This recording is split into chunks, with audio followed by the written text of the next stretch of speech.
Donald Trump and the art of deal-making.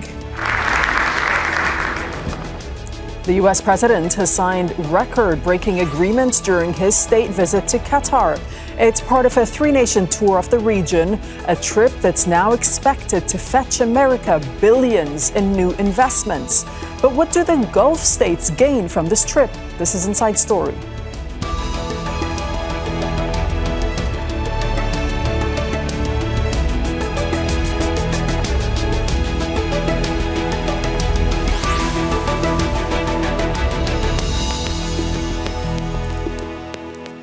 Hello and welcome to the program. I'm Dareen Abughaida. Even before he flew to the Gulf, the focus in American media was on the billions of dollars of new investments Donald Trump was eyeing. The U.S. president has since signed mega deals, making his America First goal as much a part of economic strategy as foreign policy. One of the biggest was in Qatar, where Boeing secured its largest ever order of wide-body jets from Qatar Airways. Doha also promised to invest more than $10 billion in the Udeid air base, one of America's biggest military facilities in the world. Trump says he's forging a future with the Middle East defined by commerce, not chaos. But does it mean regional stability and security are now taking a back seat? And how likely is it that the U.S. president would throw America's weight behind ending the devastating war in Gaza? We'll get to our guests in a moment. First, this report from Imogen Kimber. He's the first U.S. president to make a state visit to Qatar, an opportunity to sign deals and increase economic and political cooperation.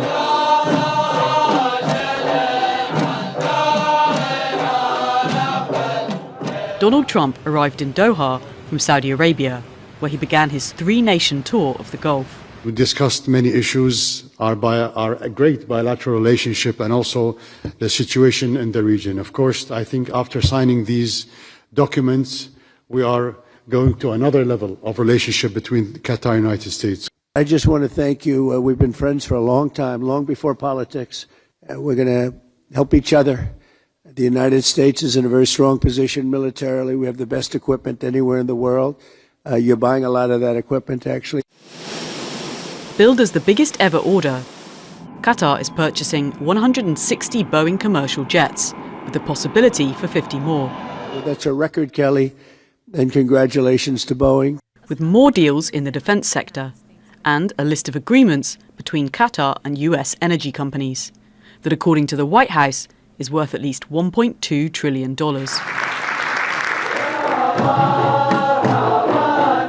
Iran's nuclear program was also on the table, with Trump looking to Qatar to use its influence in diplomatic efforts. You're also working with us very closely with respect to negotiating a deal with Iran, which is the far friendlier course that you would see. I mean, we have two courses. There's only two courses. There aren't three or four or five. There's two. There's a friendly and a non-friendly. And the non-friendly is a violent course, and I don't want that. I'll say it up front. I don't want that. But they have to get moving. The Emir of Qatar appealed to Trump to help stop the genocide in Gaza. Mr. President, your involvement could catalyze a breakthrough where others have stalled, but only if done in concert with serious partners. Qatar brings the channels, the access, and the credibility. The United States brings power, leverage, and global weight. If we act together, we have a real shot at ending the bloodshed and restoring regional confidence. They also talked about the conflict in Ukraine, Yemen, and Syria. The US's influence looms large in the region, so these talks could be a major factor in regional stability. Imogen Kimber, Al Jazeera for Inside Story.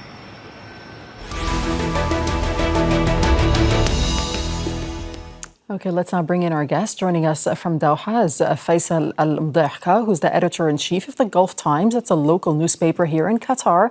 In London, Andreas Krieg, who's a senior lecturer at King's College London School of Security Studies.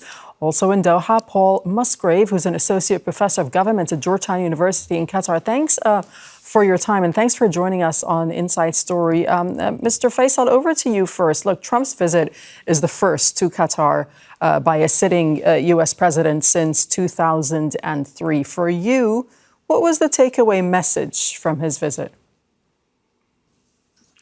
Well, this visit is a result of a long diplomacy and a bilateral an agreement between Qatar and the U.S.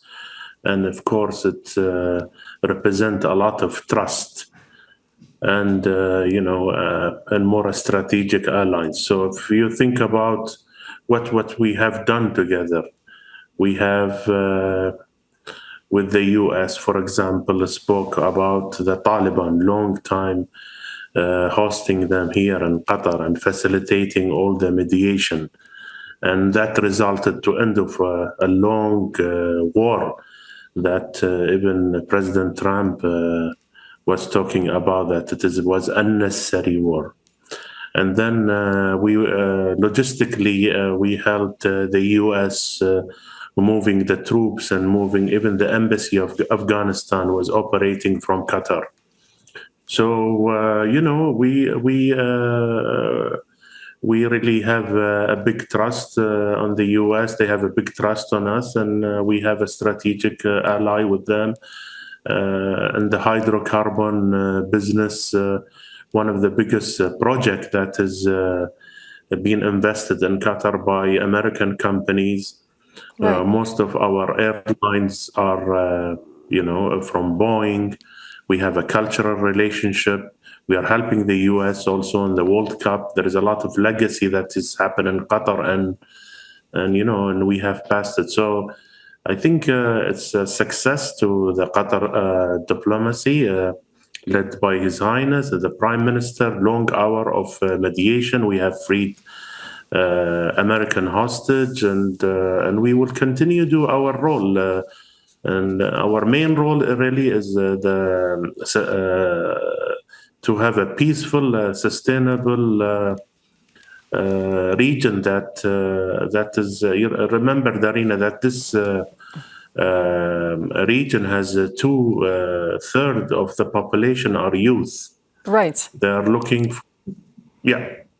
Okay, let me just jump in there. Look, you've mentioned a number of topics, which we're going to get into throughout the program. But Andreas, over to you. Look, for Qatar, not only Qatar, in fact, but other countries in the Gulf region, one of the key things is ensuring their security. Donald Trump said it when he was here. He said, "We will protect you." And I'm quoting.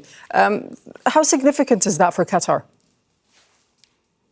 It is very significant. I think we're all forgetting how 8 years ago there was a summit in Riyadh in 2017 where Qatar was attending, but that was kind of amid a prelude to a blockade run by UAE and Saudi against Qatar, where Qatar was somewhat ostracized afterwards. And, the blockade almost took 3 years to resolve. And Trump at the time was not very convinced of the Gulf. He didn't really know what to expect. And obviously now, 8 years later, it's a 180-degree shift. We have a united Gulf. Qatar is very much in the driver's seat of all of that. But after all, I mean, it's an insecure environment. And the geography of this place, as you know, is one which remains insecure. But there's hope at the horizon that a new U.S. foreign and security policy, which is not based on a neoconservative approach to military might and material power, but one that looks at negotiation, mediation, brokerage, interconnectivity, and interdependence, is one that will bring more stability.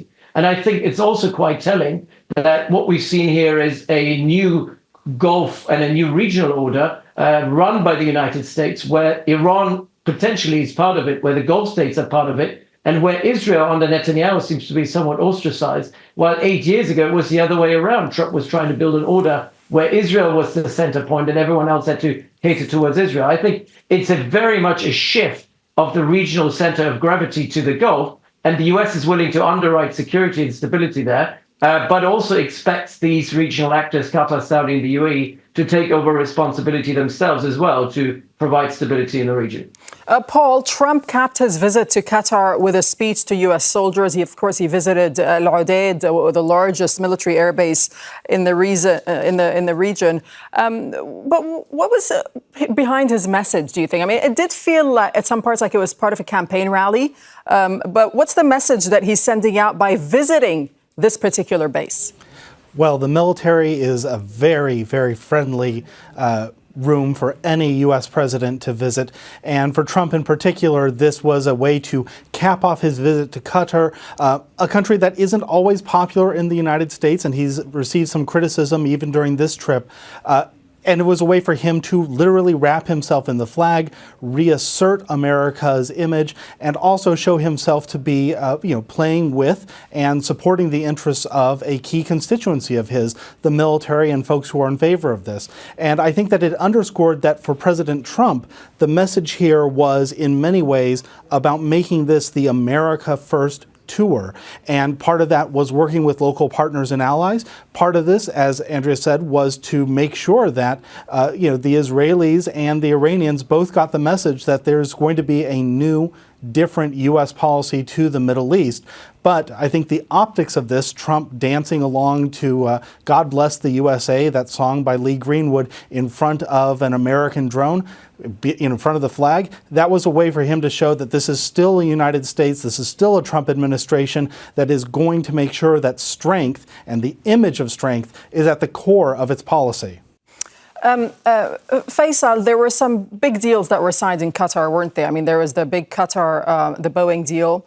The Defense Secretary Pete Hegseth also signed defense deals and economic agreements. The White House put out a statement saying that Trump and Qatar's emir signed agreements would generate an economic exchange worth at least $1.2 trillion. How important are these deals, though, diplomatically, and how do they help to facilitate diplomatic engagement? Sure. Actually, those deals, you listen to a lot of media platform they making it like, the Gulf is more throwing their money right and left. But let's go one by one. The Boeing deal I think it's a great deal for Qatar.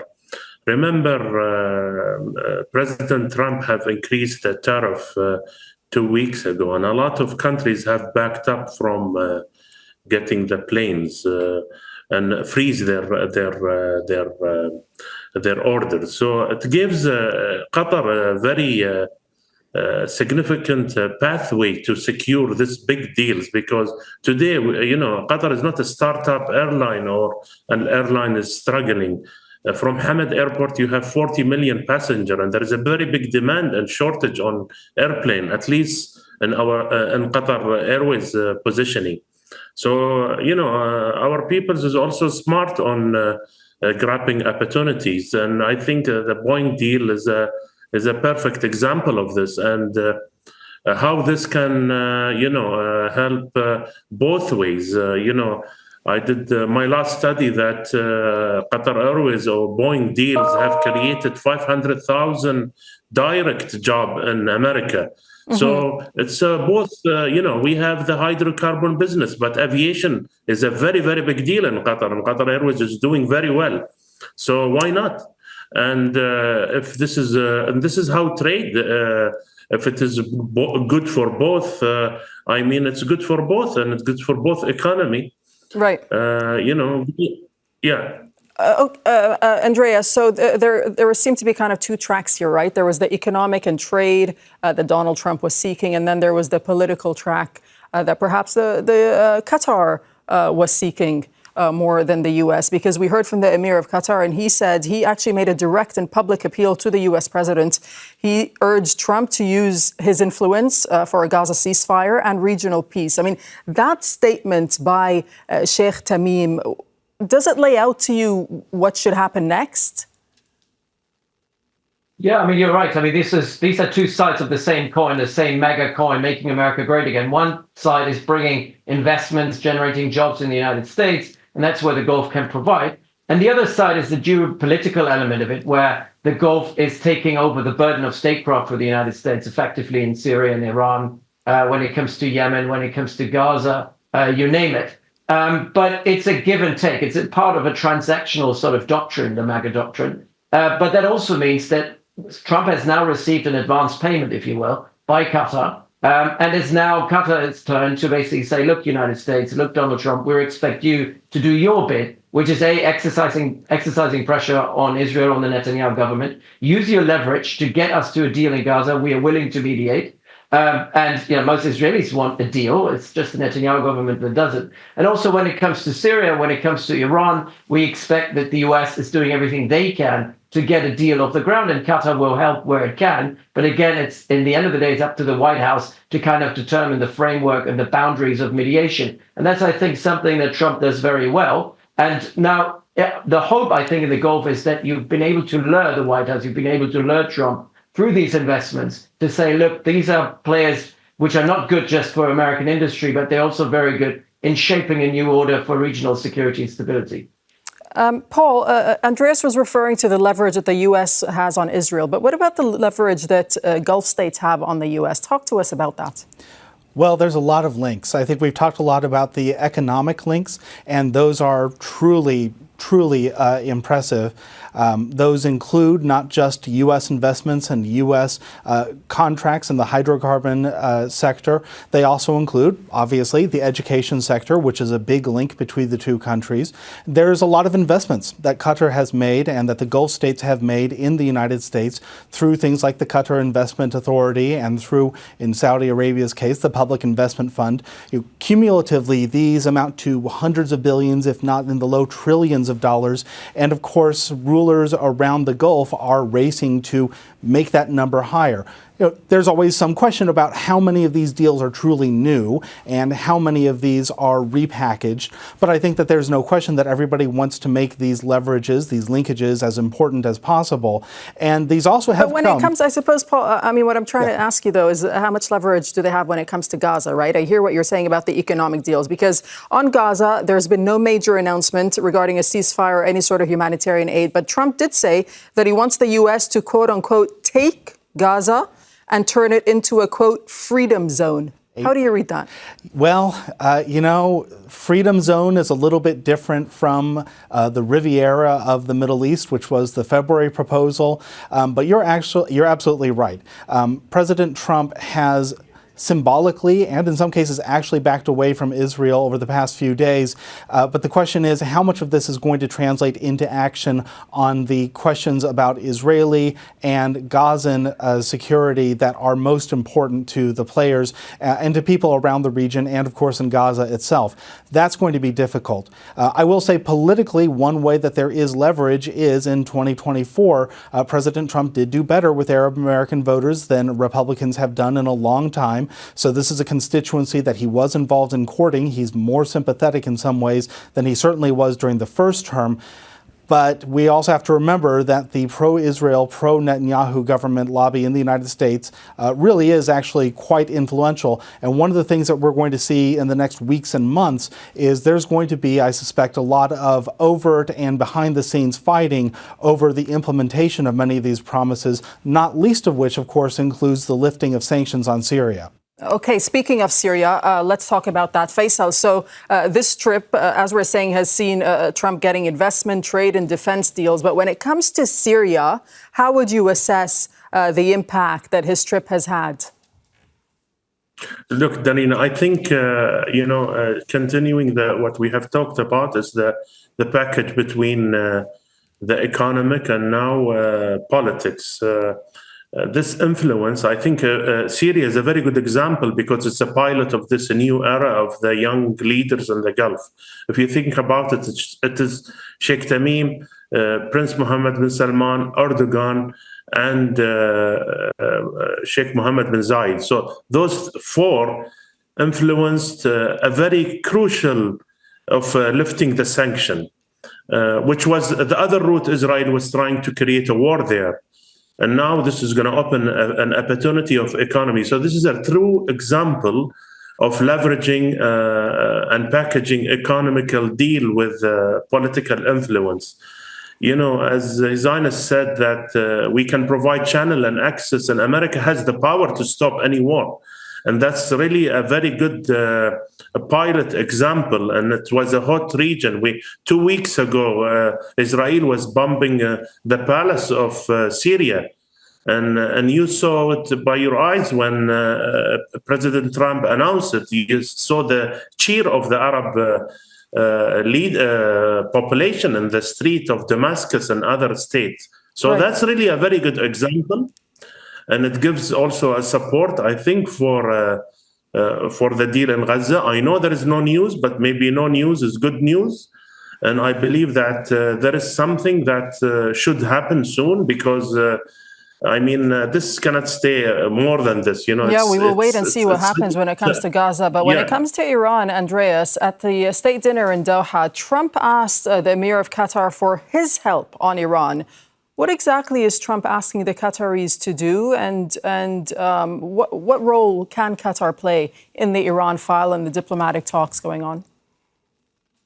Well, the Iran file is kind of where everyone is working towards. I think that's the kind of the key. If you broker that deal, that will really shift the trajectory of the region. And I think it's a complex deal to be had. I mean, on the one hand, you obviously have Qatar, who has very deep-seated relations with the U.S. administration, but at the same time has also a very deep relationship with what I call the deep state, with those people, the IRGC, not just the government in Iran, because they've been cooperating over the North Field for 30 years. There is a level of trust there, and the Iranians also know that the Qataris can provide something on the other end by having very trusted and deep relations and strategic depth in Washington. You have the Omanis. Obviously, the Omanis have a natural relationship with the Iranians, but what the Omanis are lacking is that sort of trusted relationship in Washington. So I think the Omanis are complementing the Qatari strategic depth in Washington. And then lastly, you have also the Saudis, who over the last 2 years have also normalized relations with Iran and have a very good institutional relationship with the Iranian institutions. So all these three Gulf actors really need to work together, Qatar, Saudi, and Oman, in order to get this deal across the line. And I think what the Qataris are providing in that respect is potential incentives as well. Like we had in the JCPOA 2015, the previous Iran deal, Qatar offered the Iranians, after the lifting of sanctions, multi-billion-dollar investments into their hydrocarbon, mostly gas infrastructure. And I think there is a lot in there for Qatari businesses in Iran. I think it could be extremely lucrative for industry in Qatar. And I think that's something that the Iranians know about. And it's important that the Gulf states work together rather than trying to compete with one another over who's owning that file, because that file will not be owned by one single country in the Gulf. Paul, I see you nodding along to what Andreas has to say. Do you want to weigh in on this? Yeah, absolutely. I think that one of the things to understand the domestic U.S. politics about this is war in the U.S. public is actually relatively unpopular these days. One of the ways that President Trump differentiated himself back in 2016 was by running against the Iraq War of 2003. And I think that President Trump may be credible when he says that he doesn't want a war with Iran, but he's also very clearly using the threat of violence to get a deal. What stands out here is that he knows that he does need regional partners to help make that credible. There's also a way to use regional partners to do an end run around the hardliners in his own camp. But one of the other things that strikes me as ironic about all of this is, of course, that in many ways, President Trump was a strong critic of the JCPOA, the Obama-era nuclear deal, and here we are trying to see the U.S. broker something with the help of Qatar and other regional allies that looks a lot like the JCPOA, but is probably going to be less influential and will have greater breakout capacity for the Iranians. Paul, I know you join us from Doha, but because you've mentioned sort of the domestic American audience, I wonder if you can just give us a sense of how Americans in the U.S. are viewing this trip. Well, I would say that the last 72 hours in a lot of ways have, strangely enough, been some of the highest moments of the Trump administration so far. On the other hand, you are starting to hear rumblings of discontent because some of the moves that President Trump has made, for instance, meeting with President al-Shara of Syria, who is a former leader of al-Qaeda, which very unpopular in the United States. That has not gone over well. There's also, of course, a strong constituency, not just a lobby, but a constituency in favor of Israel, and some of those folks are very upset. And then, of course, the question about not just the purchase of Boeing airplanes, but the potential gift of an airplane, of a 747-800, by the Qatari government to the United States. That has become an issue of real controversy. So there have been a lot of high points, and President Trump is going to be able to point to this visit as bringing about a lot of economic wins, but there have also been some elements of discord that we might see be fanned into flames over the next few weeks. Okay, Faisal, if you could sort of pinpoint one thing of what Qatar wants from the U.S., what would it be? It's the power. As we said, the channel and access is available, and we want US to take its part and to know who's their really real friend. You know, just by Saudi trip and Qatar trip and UAE trip, what did the US gain? Gain a lot of jobs, money, sustainability, and future. What do they gain from Israel? Tell me, funding wars with taxpayer? So I think it's very clear message that the real player in the Middle East is the young leaders, the two-thirds of the population who are youth, who are looking for future, who are looking for sustainability, who's looking for peaceful life. And I think that's really the message. And I think President Trump is right enough, and the American public have seen this in their own eyes. Andreas, how would you define that relationship as it stands today between the Gulf countries and the U.S., and how do you see it progressing over the next 4 years under his administration? As I said before, I mean, the Gulf is the center of gravity of stability in the region and strategic foresight as well, comparatively to other countries. But I think it's very important that we understand one thing, especially in the MAGA world. It's important. What is important for MAGA people is what are you contributing to U.S. power? And I think the GCC countries are net contributors to U.S. power. Israel is a net consumer of U.S. power. So it consumes bandwidth, but it doesn't add anything. I think the Gulf countries are adding something, and that makes them indispensable because not only are they injecting cash and money, but they have a lobby, they have networks, they have influence in a way that they're willing to use for regional stability, and they're being pragmatic about it. And I think that is kind of the rethink in the MAGA crowd that we're seeing in the United States right now, where people are saying, actually, hold on a minute, why are we putting $4 billion a year into Israel when they're actually trying to drag us into conflicts all over the region, while the Gulf, on the other hand, are really trying to suck us out of that quagmire? Okay, on that note, we'll have to leave it there. Faisal Al-Mudahki, Andreas Craig, and Paul Musgrave, thank you so much for joining us on Inside Story on Al Jazeera.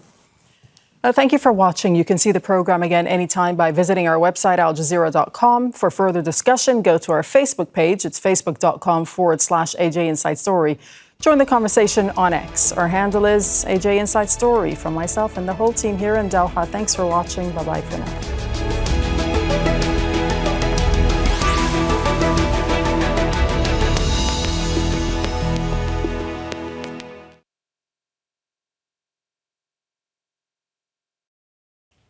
Make sure to subscribe to our channel to get the latest news from Al Jazeera.